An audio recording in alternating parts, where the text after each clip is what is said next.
So far we discussed several designs aimed at increasing the open circuit voltage of the crystalline silicon solar cell. In this video we will focus on another important external parameter, the fill factor.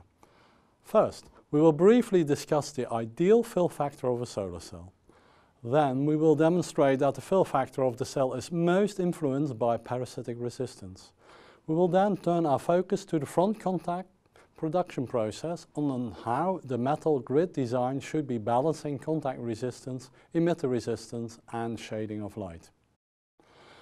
The fill factor is calculated from a GV curve measurement as the ratio between the product of the maximum power point voltage and current density divided by the product of the open circuit voltage and short circuit current density.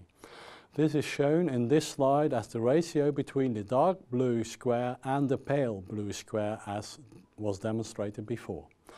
For an ideal diode, an empirical relationship between the cell's open circuit voltage and the fill factor has been found, where the VOC in lowercase letters is defined as the actual VOC normalized to the thermal voltage Kb times T over Q. The normalized VOC includes also the previously mentioned ideality factor N that links to the dominant recombination mechanisms in the cell. For an ideal solar cell, this ideality factor is taken to be 1. This empirical relation represents the maximum obtainable fill factor at a certain open circuit voltage. However, in practice, this value is lower by parasitic resistances. In order to explain the effect of the parasitic resistances, we consider the one diode equivalent circuit of a solar cell, with JPH the photocurrent generated in the device, JD the diode current in parallel, and RS and RP the series and shunt resistance respectively. The JV characteristics for the single diode model taking into account the series and shunt resistances is given by this expression. When the shunt resistance Rp is decreased, the fill factor of the cell will decrease by having a steeper slope at the intercept with the current density axis. A decreased shunt resistance may for instance be due to ineffective edge isolation. In the video on the doping of crystalline silicon wafers, we have discussed methods to increase the shunt resistance of the cell by edge isolation. When the series resistance of the cell is increased, the fill factor will also decrease, but this time the slope at the intercept with the voltage axis will be reduced. We will now discuss the front metallization of the standard crystalline silicon solar cell, as this part contributes most to the series resistance. In addition, we will focus on the production process and design considerations to maximize the fill factor of the cell. In a standard crystalline silicon solar cell, the current flow inside the wafer is perpendicular to the surface. The peta base contributes to the total resistance with R base. Once the current reaches the emitter layer, it will follow the lowest resistance path to a metal contact as indicated by the arrows. Note that in reality some of the current will flow directly from the emitter into the nearest metal contact. Most of the current will be collected by thin and close-spaced metal contacts that are called fingers.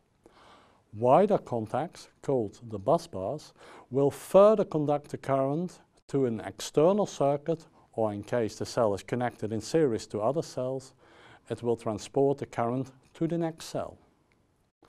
The pattern of the metallic front contacts are most commonly produced with screen printing. A metal, in this case silver, is applied as a paste. This way it can be transferred through a frame within any desired pattern by spreading the paste with a squeegee. Silver paste is printed on every gap in the pattern frame. The overall process is comparable to, for instance, t-shirt printing. A fluid or paste is swept across the mesh and leaves a pattern on the substrate. After applying the paste, the contacts are fired in a furnace at approximately 800 degrees Celsius. This way, the silver will burn through the silicon nitride passivation layer, which was introduced in a previous video, and it will make contact with the emitter layer. For any metal grid on the front surface, the crystalline silicon solar cell, the series resistance is determined by a combination of resistance in the metal fingers and in the emitter. A classical metal grid on a crystalline silicon solar cell usually has a H pattern. The emitter resistance depends on the spacing between two fingers as it relates to the average distance an electron needs to travel through an n-type emitter layer to arrive at the contact. The lateral conduction converts to a power loss that scales with the finger spacing to the power 3. It is a good exercise to work this out yourself. The resistance of the metal finger itself depends on the height, h, and the width, w, as well on the length, l, and the resistivity of the metal indicated by the Greek letter rho. As you can see, the larger the cross-section of the metal finger, which is equal to w times h, the lower the resistance. There is, however, a trade-off, since obviously we cannot cover the entire front surface with a metal. Light will be reflected by the metal and therefore will not contribute to the absorption in the silicon. Therefore, the height of the contacts should ideally be maximized, since the same aspect ratio of the fingers can then be increased without increasing the surface coverage. However, this is hard to achieve from a manufacturing point of view, since the silver paste tends to spread out somewhat. Reducing the cell coverage with metal will clearly be helpful. However, decreasing the finger width without increasing the height increases the resistance, which in turn enhances the series resistance of the metal contacts, thereby lowering the fill factor. There is obviously a trade-off between these two opposite effects. To get an idea how the optimum grid is designed, one can look at the power loss due to the emitter resistance, shadow losses, and the resistance of the metal contact as a function of finger spacing. As the spacing increasing, so does the emitter resistance, increasing the electrical power loss to the power 3.